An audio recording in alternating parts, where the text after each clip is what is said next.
fight and Well, in the past it's also. very unfortunate that we have missed the Honorable Prime Minister's visit to Pune. We were all looking forward to welcoming him because Maharashtra's culture is Atiti Devo Bhava.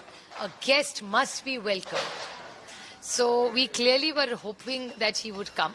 But unfortunately, he hasn't come. But I would like to bring to the notice of his office that this particular project has been inaugurated, or something about that project has been looked into by the Honorable Prime Minister 5 times. This is the 6th time the Honorable Prime Minister would be inaugurating that same project, point number 1.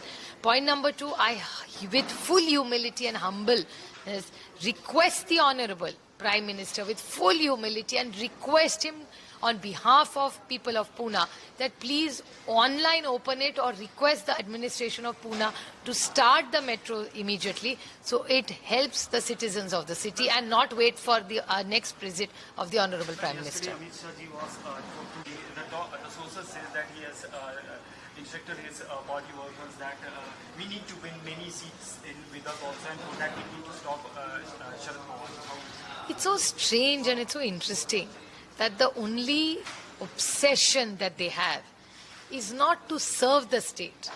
It is to only finish and stop Sharad Pawar and Uddhav Thackeray.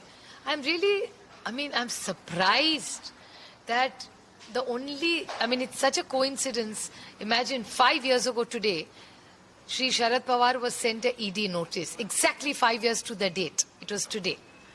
And 5 years later, when they come back for election, the BJP's, one thing I must say, BJP is consistent about, that they accept that the only people who they need to fight in Maharashtra is Sharad Pawar and Uddhav Thackeray.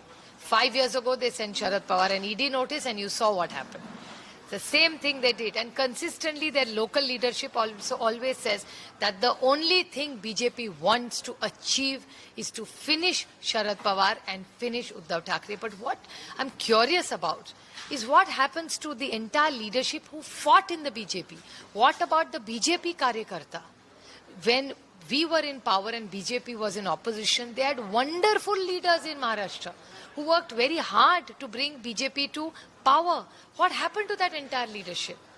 Why are they importing leaders all the time from other party? That means there is dearth of talent in the BJP. Is there no talent in BJP that they constantly have an incoming?